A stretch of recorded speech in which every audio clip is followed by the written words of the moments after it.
Marketing teams guarantee speed, accuracy, and consistency. But down on the warehouse floor, fulfilling those promises looks a lot different. The central challenge of any supply chain is executing those customer demands while simultaneously keeping a strict grip on operational costs. To resolve the friction between sales and actual delivery, organizations rely on a specific contractual tool, the Customer Service Agreement, or CSA. A CSA acts as a structural bridge, aligning a customer's expectations with a supplier's operational capabilities. Once linked, clear, enforceable performance standards are defined. Formalizing these targets eliminates daily friction and creates a solid foundation for long-term trust. Without this formal structure, service delivery is reduced to guesswork, and in modern logistics, guessing is a fast track to operational and financial failure. Let's look at the formal definition. A customer service agreement is a mutually negotiated agreement between a supplier and a customer that specifies exact service expectations. Notice the wording. Treating a CSA like a standard customer support policy is a mistake. Unlike loose guidelines, a CSA is a strictly contractual and measurable commitment. Think of the CSA as the overarching commitment, while SLAs are precise measuring instruments nested inside it. Neither is a sales contract. A sales contract dictates what is bought, while the CSA dictates how the service is executed. In logistics and supply chain operations, this agreement represents the definitive service promise. It takes an abstract marketing objective and forces it into a highly measurable, objective reality. The actual metrics written into that promise change drastically depending on the industry context. In a retail supply agreement, a manufacturer delivers within 48 hours at 98% fill rate with zero documentation errors. Compare that to e-commerce. A provider guarantees same-day processing and 99% accuracy. Industrial agreements tighten further, demanding just-in-time delivery every 2 hours. The targets vary wildly across these examples, but every functional CSA is built on the exact same 6-part structural foundation. First is the service scope, detailing covered products.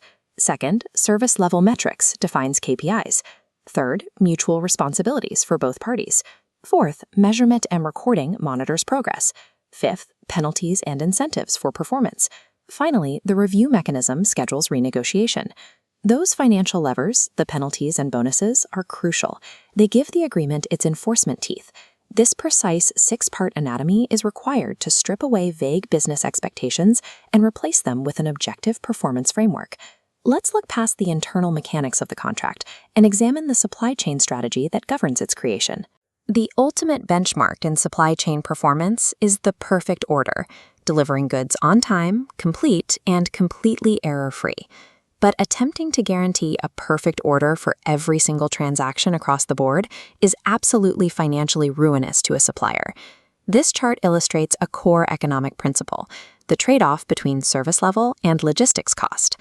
As service levels increase, costs rise steadily, but pushing toward 100% forces companies into a danger zone where the cost curve curves sharply upward into uncontrolled operational spend. Because of this curve, supply chains avoid uniform service.